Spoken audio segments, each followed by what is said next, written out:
Hi everyone, my name's Spencer and welcome back to my channel. Today I'm going to be showing you my April bullet journal setup for 2023. If you've been here for a while, you'll know that my themes tend to be based on my current hyperfixation, and this month is no different. There's two things I've been doing a lot of recently, and that is playing a lot of Stardew Valley Expanded and doing cross-stitch. And since Stardew is like that 8-bit style game, and cross-stitch is blocky, I thought they would go well together to make a theme. I will say the Stardew Valley aspect is very much just like inspiration for what would go in my cross-stitch. So I'm thinking that I might make a proper Stardew Valley theme in the future, so let me know if that's something that you would like to see as well. Stationery wise, I got out a lot more supplies than I actually used. I know, shocking. That doesn't usually happen. I didn't use any of the black liners, or this yellow one, but I did use both of these brown fine liners, and they are 0.3 nib and a 0.5 nib. I also didn't use the blue super tips, but I did use both the light and dark green, and both of the yellow super tips. I did also use the green zig liner, which is just a really nice pale green. And I also used this Green Calliograph pen, I think that's what they're called. And this was a much brighter green, which I really like, but still a little bit more faded than other ones. And this is probably going to shock you, but I didn't use a single piece of washi tape in this setup either. I know, literally shocking. I'm starting off with my cover page, as usual, and I decided that for my cross-stitch pattern, I would create a dark green border with sunflowers in the middle. Sunflowers are literally my favourite flower. They spark so much joy for me, which is probably why I grow fields and fields of them in Stardew Valley. It also helps that Olivia in Stardew Valley Expanded absolutely loves them too, and I love her, so win-win. This cross-stitch concept was really easy to create in my dot grid journal, as I could just treat each dot as like the hole in the fabric that you would use for cross stitch. I'm starting with a dark green border, in which I created these diamond shapes in each corner to look a little bit like leaves. From there, I started the border pattern to connect each leaf. It's a little difficult to explain, but I'll try my best. From the leaf, working horizontally, I coloured 2 diagonal squares up and then 2 down, and then did another block next to that, and then started the pattern again until I reached the other leaf. For the vertical border, I did a similar pattern, but I didn't start with the blocks connecting to the leaf. It's probably easier just to watch how I did it than have me explain it, but I can also provide a template in the description if you want to recreate this. The vertical border differed slightly from the horizontal one, because halfway down on this one, I added 2 more leaves just to add a bit more interest. Throughout this setup, I tried a couple of different techniques to colour in these blocks, so like cross-stitch blocks, to make them look as much like a cross-stitch as possible. For this page, I tried drawing the X first, and then the border of the block, and then coloured them in with alternating strokes diagonally. But I think the technique I used later on in this setup works better than this one, but I thought I'd explain this method just in case you prefer how this one looks and want to recreate it. After finishing the border, I added my cross-stitch sunflowers, and I really love how these came out. To create them, I did 4 central blocks in brown, and from there created the sunflower shape. So the top line of the sunflower is 4 blocks across, then the next line down is 6 blocks across, and then I did 4 lines of 8 blocks, and reversed what I did at the top for the second half, so did 6 blocks across and then a line of 4. The 8 blocks directly next to each brown block were coloured in a slightly darker yellowy orange, whereas the rest are light yellow, just to add a little bit of interest there. Using the lighter green, I drew a line from the bottom of the sunflower to the border edge, and then added a leaf design, which is 2 diagonal lines that were 3 blocks each, kind of staggered slightly. At the bottom of the stem, I also added another leaf, but smaller this time, so that was only 2 diagonal blocks each, again staggered slightly. To add some more decoration to this page, I created 3 of these sunflowers and stacked them asymmetrically. Then I added 2 smaller sunflowers either side and slightly above the central sunflower. For these ones, I did the 4 brown blocks in the centre and then coloured the adjacent boxes in the lighter yellow. I hope that makes sense. Above those smaller sunflowers, I wrote the title for the month. All of these letters fit in a box of 3 dots across and 4 dots tall, with 1 dot in between them. And I did this heading in that light green colour again to tie it in with the sunflowers, but also to make it stand out from the dark green border. For the left-hand page, I wanted to have something that was just purely decorative, so I recreated the dark green border from the previous page and added in the same large sunflower in the middle. I decided to make this page reversible, so it's kind of reflected top and bottom. I'm not sure if that's the right word, but it'll do. So instead of doing the 2 other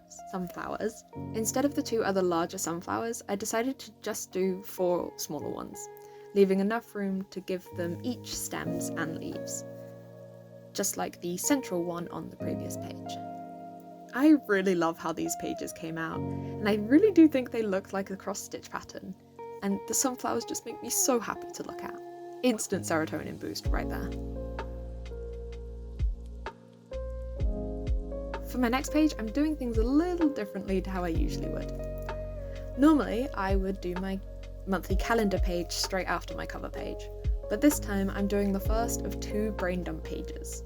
This is because I've found that it really helps me to have a space before all the official planning pages to just jot everything down, from dates for appointments, events, notes, like a list of things that need to be done this month. And that way I can just schedule them after I've got it all out of my head, and I can just refer back to this. So there's less chance of me forgetting things when I'm making up my monthly schedule. I don't know if that makes sense, but I think it's something that really works for me, and it feels right to have it before the official pages, if that makes sense. I did the title for the page in the same 8-bit style from the cover pages, but a little bit bigger this time, because some of the letters needed a little more room. Each letter is still around 3 dots across, but is now 6 dots tall instead of 4. The only ones that are different are the N and the M, which I just gave as much space as they needed to, write them out, and they still look like the letters. This time, to colour the blocks in, I drew diagonal lines in one direction before going over them with a cross afterwards.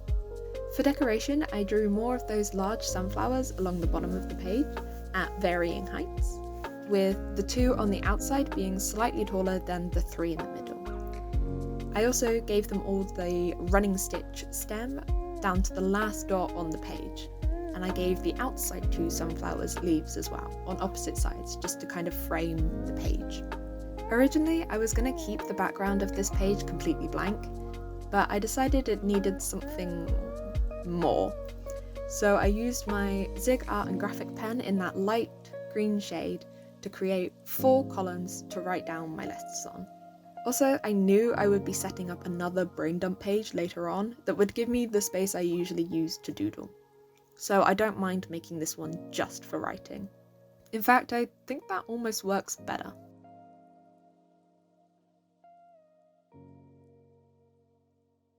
So with that page done, we are on to my monthly spread. I started by once again drawing that dark green border, but instead of making the leaves halfway down, I just did 4 blocks of the colour before reversing the pattern to the other diamond leaf in the corner, and I did the same horizontally. I did the same colouring technique on this page that I did on the brain dump page, so colouring in the blocks with diagonal lines before drawing an X over them at the end. I broke up the top border by adding in the April title in light green again. Because of the different shapes of the letters, the border pattern stops at slightly different places. I thought this would bother me, but it actually doesn't, and that's what matters most. So I'm sorry if this bothers you, just don't look, I guess. After finishing the border, I coloured in the header for my calendar before outlining it with the 0.5 brown Derwent fineliner. I did the outermost lines solid, but for the inner lines, separating each calendar box, I did in a broken line in between the dots, replicating that running stitch style again. These boxes are also different sizes to what I would usually do. Normally, I do 5 dots by 6 dots, so they're slightly taller boxes. But this time, because of the decorative border, I needed something that fitted in the remaining space and left even space between the edge of the calendar and the border. So these boxes are actually 5 by 5. I know it's not a huge difference to normal, but that will change how I use this page throughout the month. Originally, I didn't have any sunflowers on this page, but since filming this, I have added some of the small ones to the empty boxes in the calendar for the days that aren't in April, and I really like how they look.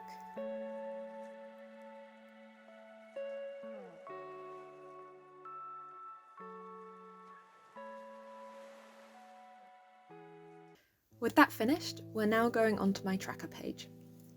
This page was the most frustrating to set up because the functional elements didn't leave a whole lot of room for decoration, aside from the border. And because of the way I designed the border and title, I accidentally coloured in the title the same colour as the border when I meant for it to be that light green again. Tracker-wise, I'm once again doing my big table. This is pretty much a staple in my journal now since I started doing it this way, and it's a lot easier to set up than a lot of mini calendars, and the information is all in one place, which I prefer. Previously, I've set up this table just for my health-related tracker, so like my pain, fatigue, and other symptoms, but this time I also combined my exercise tracker, like I did last month, and my other habit trackers, so my meds and other little things that I want to track. I still love how mini calendars look aesthetically, so I'm not saying I'll never go back to them, but right now this is what I'm finding easiest to use and keep up with. I was worried about this page being all of that dark green like the last one, so I decided that even though I didn't have a lot of space to draw my cross-stitch sunflowers, I would make this a very colourful page. It might not look like it now, but as I go through the month, this is going to fill up with colours and patterns, and I can already tell I'm going to enjoy how this looks in the end. Once again, I did the outline for my table in that brown fine liner, but this time I did the broken line that looks like stitching for all the lines. I did, however, make a mistake in that I accidentally ruled the third column too far over to the left, so I did have to go over that with my white gel pen and redraw it. But it's not terrible to look at, so I'm letting that mistake go. I coloured in the header boxes by turning my super tips onto their sides slightly and drawing a thick line that filled most of the space, but left a little bit of a white border. Again, experimenting with techniques to make this look a little bit more like cross-stitch. And I do really like how the slight gap between the blocks looks. It also gave me the chance to add some of that light green to help brighten up the page a little bit. So with that done, we are on to the next spread. The next page is my most decorative one aside from the colour pages. This is my second brain dump page, and this one is more of the typical style that I will use throughout the month to jot down ideas or do little sketches and designs, after getting all of the more organisational and life admin stuff out of the way in the first one. I'll also refer back to both of these pages when it comes time to fill out my next brain dump in May. For this page, I drew a collection of sunflowers in each of the top corners, one large sunflower and then 2 of the smaller ones. I connected them with that same border pattern from the other pages, but this time in light green, with just the diamond leaves in the corner being that rich dark green. It was at this point I wondered if I'd really messed up and if I should have done all of the borders, if I should have done all of these borders in that light green, because I really preferred this page to, say, my calendar page. But then I was talking to my partner and she pointed out that a big factor was probably that this page was a lot more decorative than the previous ones, so that would be swaying my opinion a lot. And after sleeping on it, as usual, I realised she was right. For this page, I once again did the colouring technique of drawing diagonal lines going in one direction before crossing over those lines with the same colour but going in the opposite direction. This is a relatively simple page for me, but I love how it came out and how decorative it is, whilst leaving me with enough room to actually use the pages.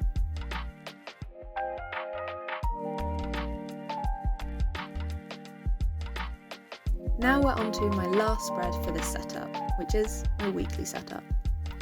April starts on a Saturday this year, which is not a day that I think anyone would start their weekly calendar on, but alas, I did. This is because I like to start my weeklies with the first day of the month, so that I don't have half the month in a different setup. My brain just doesn't work that way, and I will forget things and get lost basically with where we are in the month.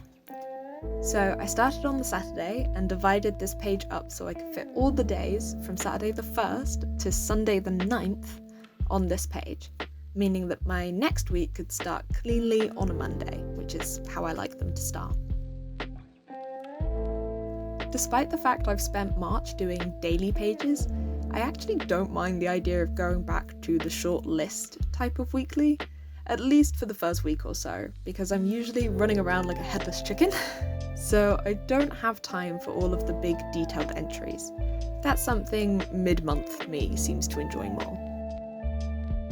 So each daily box is 7 dots across and 15 dots down. Now I could have made these a bit bigger, but I really didn't think I needed to, and this size meant that I could fit 6 days per page, so 2 rows of 3, and then have a large notes box for the emptier space on the right hand page. And that is plenty for a week where I will be focusing more on to-do lists and getting things done than journaling, like memory journaling.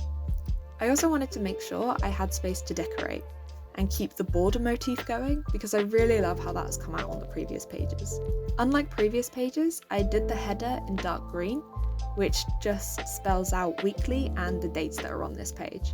And I did the borders in the light green this time. This is because this time I wanted the borders to look like stems of the summer flowers I was drawing, and I do really like how this came out.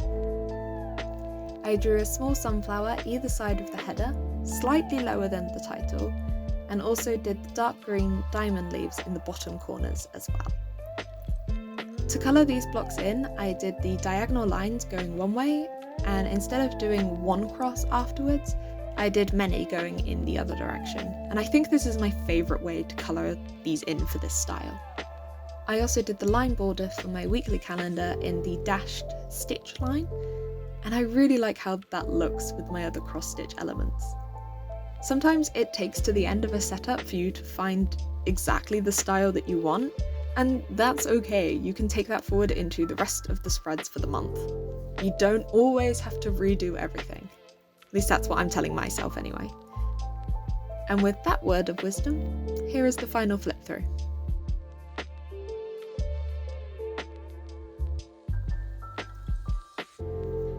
Thanks for watching everyone. I hope you enjoyed the video. And if you did, please give it a like, as that helps to tell YouTube whether or not my channel and videos are any good. And if you're new here, hit that subscribe button so we can hang out some more. I'll see you in the next video. Bye!